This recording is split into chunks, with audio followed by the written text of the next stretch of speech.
ಶಿಕ್ಷಕರ ಬೋರ್ಗೆ ಹೆಚ್ಚಿನ ಅನುದಾನ ತರಮು ಒಂದು 50 ಲಕ್ಷ ರೂಪಾಯಿ ಈಗ ಮೊದಲು ಖರ್ಚಾಗಲಿ, ಅದಾದ್ಮೇಲೆ ಅದು 1 ಕೋಟಿ ಆಗ್ತದೋ 2 ಕೋಟಿ ಆಗ್ತದೋ ಪರಿಪೂರ್ಣ ಮಾಡುವವರೆಗೆ ಒಂದು ಅದ್ಭುತವಾದ ಇವತ್ತ ಶಿಕ್ಷಕರ ಭವನ ನಿರ್ಮಾಣ ಮಾಡಬೇಕಂತ ಅನ್ನೋ ನಿಟ್ಟಿನಲ್ಲಿ ನಾ ಶಿಕ್ಷಕರ ಜೊತೆ ಮಾತನಾಡಿದಾಗ ಈ ಸ್ಥಳ ನಾವು ಒಬ್ಬರೇ ಬಂದು ವೀಕ್ಷಣೆ ಮಾಡಲಿಲ್ಲ.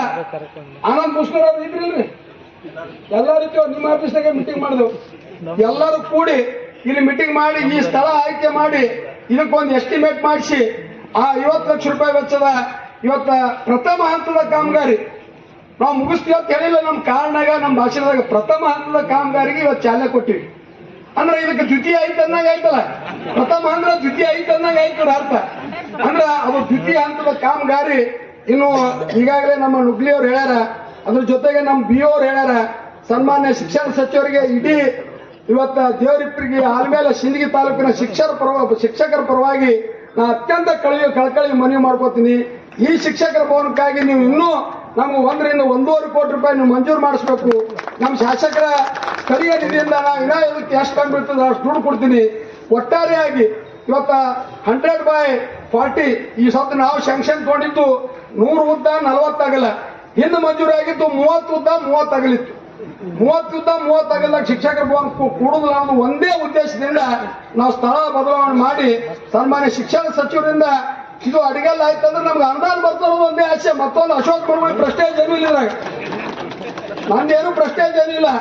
ಇವತ್ತು ಶಿಕ್ಷಣ ಸಚಿವರಿಗೆ ಕರೆಸಿ ಇಂಥ ಕಾರ್ಯಕ್ರಮ ಮಾಡಿದ್ರೆ ಏನು ಮುಂದಿನ ಆಸೆ ಏನಪ್ಪಾ ಅಂತಂದ್ರೆ ನಮ್ಗೆ ಏನು ಒಂದು ಅನುದಾನ ಕೊಡ್ತಾರ, ನಮ್ಮ ಶಿಕ್ಷಣ ಇಲಾಖೆಯಲ್ಲಿ 4 ಕೆಲಸ ಆತಾವ, ಹೊಸ ಕೆಲಸ ಆತಾವ ಅಂತ ಹೇಳಿ 3 ತಿಂಗಳಿಂದ ಅವ್ರಿಗೆ ಗಂಟು ಬಿದ್ದು ನಮ್ಮ ಪ್ರತಿಷ್ಠಾನದ ಕಾರ್ಯಕ್ರಮಕ್ಕೆ ಈ ಕಾರ್ಯಕ್ರಮಕ್ಕೆ ನಾ ಕರೆಸಿ ಇದೇನು ನಾವೇನು ಬಾಕ್ಳ ನಮ್ಮ ಹಂಗಲ್ಲ ಆಣೆ ಕಡ್ದಂಗೆ ಆಗುವುದಿಲ್ಲ, ನಾವೇನು ವಿಶ್ವೇಶ್ವರ ಆಗುವುದಿಲ್ಲ. ಇದು ಏನು ಇದೊಂದು ನಮ್ಗೇನು ಜನ ಇವತ್ತು ಅವಕಾಶ ಕೊಟ್ಟಾರ. ಒಂದು ಈ ಮತಕ್ಷೇತ್ರದ ಸೇವೆ ಮಾಡಲು ಇವತ್ತ ಈ ಮತಕ್ಷೇತ್ರದ ಜನ ನನಗೆ ಅವಕಾಶ ಕೊಟ್ಟಾರ. ಈ ಅವಕಾಶವನ್ನು ಇವತ್ತು ಒಳ್ಳೆ ರೀತಿಯಿಂದ ಸದ್ಬಳಕೆ ಮಾಡಿಕೊಂಡು ಇವತ್ತು ಎಲ್ಲ ಶಿಕ್ಷಣ ಇರ್ಬೋದು, ಆರೋಗ್ಯ ಇರ್ಬೋದು, ಸಾಮಾಜಿಕ ನ್ಯಾಯ ಇರ್ಬೋದು, ರಸ್ತೆಗಳಿರ್ಬೋದು, ವಿದ್ಯುತ್ತಿನ ಸಮಸ್ಯೆ ಇರ್ಬೋದು, ನೀರಾವರಿ ಸಮಸ್ಯೆ ಇರ್ಬೋದು, ಹಲವಾರು ಸಮಸ್ಯೆಗಳನ್ನು ನಾನು ಕೈಲಾದಷ್ಟು ಮಟ್ಟಿಗೆ ನಾ ಪ್ರಯತ್ನ ಮಾಡಿ ಈ ಮತಕ್ಷೇತ್ರದ ಮಹಾಜನತೆ ಸೇವೆ ಮಾಡಬೇಕನ್ನೋದು ಒಂದೇ ಉದ್ದೇಶದ ಹೊರತು ಇವತ್ತು ಇದ್ರಾಗ ನಂದೇನು ವೈಯಕ್ತಿಕ ಹಿತಾಸಕ್ತಿ ಏನೂ ಇಲ್ಲ.